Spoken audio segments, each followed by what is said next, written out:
If you're wanting to naturally induce your labor because you're however many weeks pregnant and you no longer want to be pregnant, you may be wondering whether or not you should drink castor oil. In this video, we're going to talk about what does the evidence say about taking castor oil? Is it beneficial for inducing your labor? Are there any risks with taking castor oil? And then I'll share my own personal experience utilizing it during my last labor.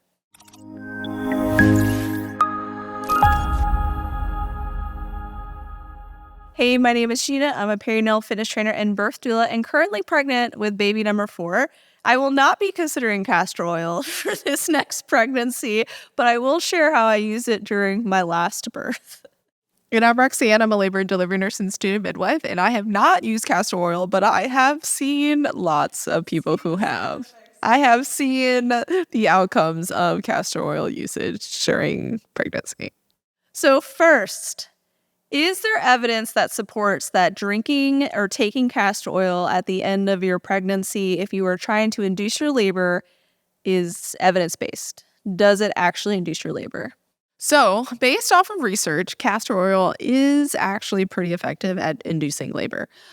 More people who took the castor oil went into spontaneous labor after taking it, usually within 24 hours, than someone who did not take castor oil. So, castor oil has other medicinal benefits, it's used for other things. The number one most common reason castor oil is used is if you are constipated. It is a laxative, so it's going to make you poop. So if you are constipated, castor oil is a really great non-pharmacological option that you can use to help take care of that. It's also people will use it, rub it on their bellies when their stomach's upset, rub it on ailments. There's lots of other reasons for castor oil, but the biggest one and most common that people know about is it's a laxative. So the thought and why it potentially induces labor is within your belly, there is your uterus, and it's directly next to your intestines, where your poop is. They're your colon, your large intestines. When your large intestines is irritated from the castor oil, because it's a laxative, so it's going to stimulate your colon, large intestines, digestive tract to make you poop. It's next to the uterus, so when the colon is irritated, it's also irritating your uterus, which could cause it to go into labor, is the thought. But a large majority of people, I think it was 95% of people who took castor oil reported that they were nauseous. And then 70% of people reported diarrhea within 4 hours of taking it. So it will induce your labor, but it also causes explosive diarrhea and nausea. So one of the main side effects of taking castor oil, besides you're super nauseous and you have to poop a lot, is you could potentially become dehydrated because you are pooping so much. And so hydrating is going to be super beneficial. Castor oil has not been shown to impact your baby, though, because there are some myths that if you drink castor oil, it's going to cause your baby to have a bowel movement and then cause issues during your labor or postpartum. This has not been demonstrated in any research studies. And if baby has a bowel movement during labor, it doesn't necessarily mean that there's something wrong. It could be an indicator of stress, but it's not necessarily correlated with drinking the castor oil. But for your own comfort as you're navigating your birth, the one thing that I definitely don't want to be doing is having diarrhea and vomiting and being super nauseous as I am trying to move through my contractions. Another side effect of taking the castor oil is because we're having that diarrhea, you may be clenching a little bit more to try to keep everything in because it's all just liquid at this point. And so if you are clenching, you are not going to be relaxing with your contractions, which could inhibit your labor process. And so if you have a contraction and you clench because you're trying not to poop yourself, it could potentially impact your labor in that way, which is kind of how I've seen it impact births, is folks are kind of fighting their contractions because they're trying to not poop themselves. And that's especially if you're in the tub, no one wants to poop in the tub and then push a baby out in the tub. Or liquid poo in the tub. Yeah, so laboring, if you do take castor oil, laboring on the toilet can be a really great place to just allow yourself to just continue to poop.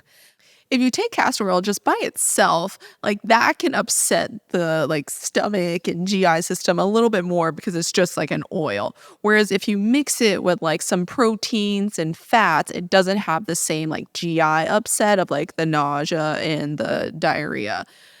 So some people say like that Midwives brew, like every midwife might have like a slightly different recipe, but mixing it in that and then drinking it might be a little bit more beneficial than for like your stomach.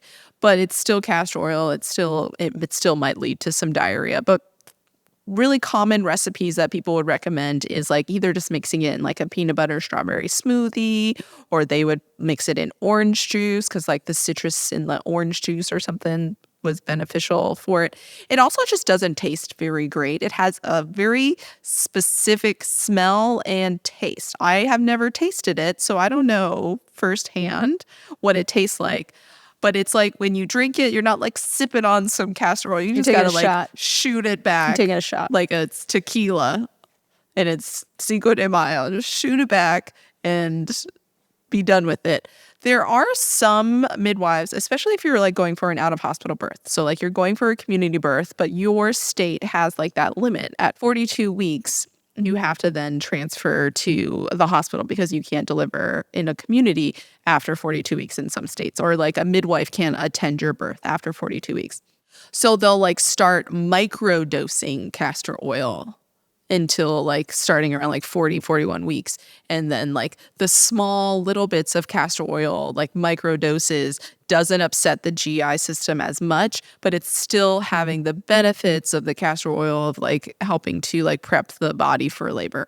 I don't know as much about the microdosing. There is not research about the microdosing as much other than just like the one-time dose starting labor within 24 hours. But if you are having a community birth, and there is that potential of you having to risk out at 42 weeks, this could be something to bring up with your midwife because maybe they have more knowledge about the microdosing of castor oil starting earlier in pregnancy. So why would anybody want to have diarrhea during their labor and induce themselves with castor oil? Is one, they're giving birth in a community birth setting where they are wanting to give birth either at home or in a freestanding birth center, and they're about to risk out. Maybe their water's been ruptured for over 24 hours. Maybe they're getting really close to that 42-week mark. Or maybe they're kind of teetering on the need for a medical induction and they're hoping to go into labor on their own. That can also be another reason why somebody who is planning to give birth in a hospital may want to take castor oil, is they are kind of teetering on that need for an induction. Either they're too pregnant or maybe there's a complication going on and they're really wanting to go into spontaneous labor. So really the reason to take castor oil is going to be up to you as to whether or not you think that pooping a lot and having diarrhea and nausea is worth going into spontaneous labor versus like the alternative that's available to you. And it's a really good conversation to have with your provider on like, hey, I'm kind of at this point. This is my desire for my birth. Would you recommend this to me?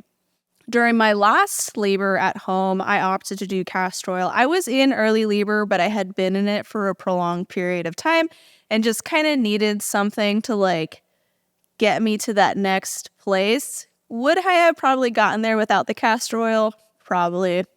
I probably would have. We did a whole bunch of things at once. We did a membrane sweep. I took a tincture and then I took a shot of castor oil and was like, all right, let's get this show on the road. And they say with castor oil, it takes like 3 to 4 hours for you to start to see the effects. And 3 to 4 hours later, Gina was beginning to push. So was it the castor oil or was it just But I got all the side effects of the castor oil as I was trying to push my baby out. So that was really fun. So would not recommend. I did not get to experience the diarrhea and the clenching during labor because, again, it didn't impact me until I decided that it was time to push. But for my doula clients that have taken castor oil or midwives brews, usually they are not pushing their baby out in 3 to 4 hours. Like they are usually having a little bit more trouble relaxing with their contractions because they're fighting them all to try to prevent themselves from pooping themselves because they're liquid pooping out of their buttholes at that point. So I don't know if I would take castor oil again. Maybe if I was like almost 42 weeks and I was going to risk out of home birth if I don't make something happen. But would not be my first choice. Would not. It's like a last resort. Would not recommend. Some people reported that all they did was go to the store and buy it and then they went into labor that night. So maybe just buying the castor oil is all you need to do, but it really does become like a risk benefit of like, is this like the right decision for you to take castor oil? Because obviously like the research does support that apparently it does do something. There are just a lot of side effects. Yes, there's only 2 side effects, but they're pretty bad side effects if you ask me. Like, I don't enjoy diarrhea and I don't enjoy being nauseous. Like, those are probably the top 2 things that I don't enjoy, that does happen in bodies naturally. And if I could avoid causing that, I would like to avoid it. But the option of like having, if you were planning a community birth and having to go to the hospital, or your water has been broken for over 24 hours and maybe you're not wanting to use Pitocin, like a castor oil is there as an option, like it becomes like a risk benefit. I will say that with all of these natural induction methods, they are still an induction method. So whenever we try to force our body into labor when it's not necessarily ready, whether it is with red raspberry leaf tea, evening primrose oil, anything, this is like, yes, your body might then start to pick up without the pharmacological like Cytotec or Pitocin, but it is still like an induction where you're pushing your body to do something it was not necessarily ready to do. And this could lead to longer and harder labors. And we've seen where people use these natural induction methods, whether it's nipple stimulation, evening primrose oil, again, castor oil, obviously is just the more common one that a lot of people see.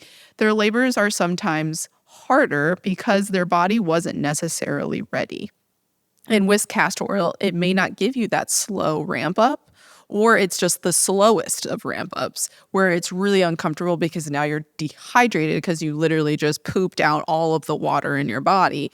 And now your uterine contractions are a lot more painful because a dehydrated muscle is usually a lot more painful muscle. So if you use castor oil, do not share your poop stories with us, but let us know if you did. We're curious to know. We don't need it in detail. We don't need a detailed recap of your birth. We don't need the detail of your castor oil experience. It's not something that I would necessarily recommend to my doula clients. As a first line option. Not as a first line induction method. But again, it's up to you and how you want to utilize your different options as you're navigating your pregnancy, and definitely having a good conversation with your provider and with your birth team on their recommendations. Kind of the things that they've seen can be incredibly beneficial.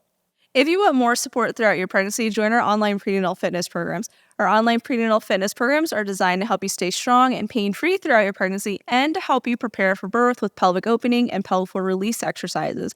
So those are some things that can help your labor process a little bit more by being able to move the hips and create more space within your pelvis more easily. And if you're looking for more of the mental preparation for labor, then check out our online childbirth education where we discuss the science of labor and birth to make it less mysterious and less scary.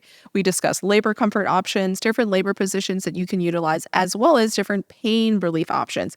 We do discuss both induction options for both pharmacological, so induction options they'll offer in the hospital, as well as some natural induction options in the course. And you can check out both the prenatal fitness and our childbirth education on our website at MamasteFit.com. And you can use code YouTube10 to get 10% off any of our offerings from prenatal fitness, postpartum fitness, childbirth education. And then we also have a postpartum what to expect to help prepare you for the postpartum, because we do a lot of preparing for birth, but sometimes we forget that postpartum is also hard. You can also bundle a lot of these things together to get an additional 15% off. So with the YouTube 10% off and the bundle 15% off, it's like pretty much free at 25% off.